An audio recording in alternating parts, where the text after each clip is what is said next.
Time is free, but it's priceless. You can't own it, but you can use it. You can't keep it, but you can spend it. Once you've lost it, you can never get it back. Harvey Mackay. The meaning of time is the indefinite and continued process of existence in events in the past, present, and future, regarded as a whole. In other words, time is constantly complicated. My name is Barrett, and I'll be your guide. Join me as we discuss how we measure time. Welcome to the Scholarly Cheese Guild. So let me give you some context before we delve into terminology. One of the earliest former calendars was established by Sumerians in Mesopotamia. And like our calendar, it was 12 months in a year, but since it was based on a lunar cycle, the days varied between 29 and 30. While each day was divided into 12 hours, they split it where there was 6 hours for daytime and 6 hours for nighttime. So as time went on, different calendars began to influence each other, and it combines religion, politics, and idea. And eventually, the Julian calendar was born. This is when Dionysius Exiguus introduced a whole other classification system that was based on Jesus Christ. The classification system used BC, meaning before Christ, and AD, meaning the year of our Lord.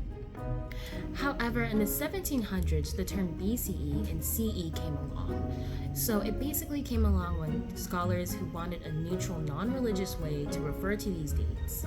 So today we see that AD and BC are commonly found in general literature, while BCE and CE are found in literature that you usually see in the college level of writing.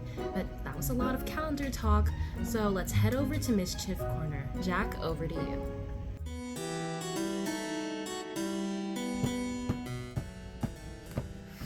Well, I suppose I can spare some time for a fact. We all need a break from the bore that she recounts. In ancient Roman times, they believed a year to be 10 months long. The first 6 are named after Roman gods and goddesses, while the remaining months would be named after numbers. That is, until Julius's astronomers realized the year was 12 months. That's when the amazing Caesar decided to insert his own 2 months in the middle of the year. He placed July and August right after June, naming these 2 months after himself, Julius, and his successor and nephew, Augustus. His self-insert of 2 months that weren't previously there caused the rest of the months to be inaccurate, which caused September, meaning 7, to now be the 9th month. Now that's the jacked fact.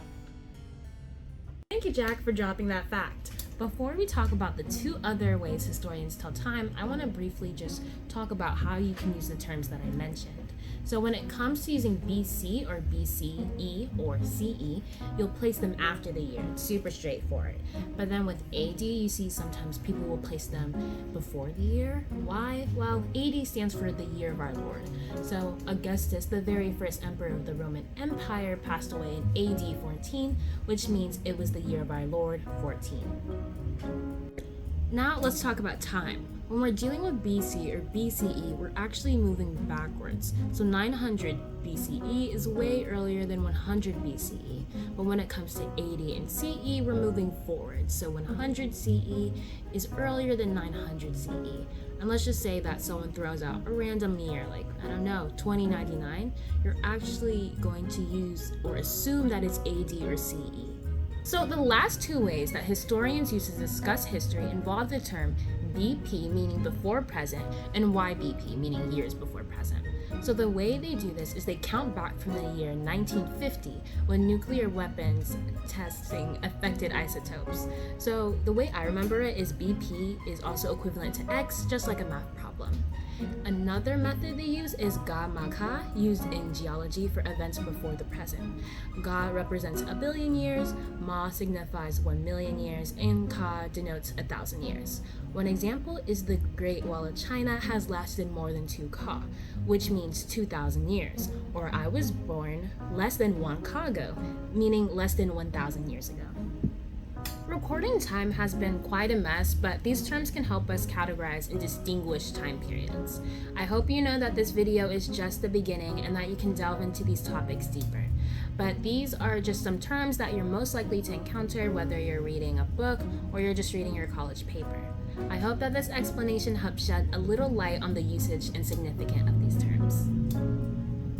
I was told that I need to thank you for watching today's video and that you should, share this video with your friends and stuff. But in the spirit of I don't grovel, do whatever you want. Though, purely because of my greatness, you should be liking and subscribing. Thank you, I guess.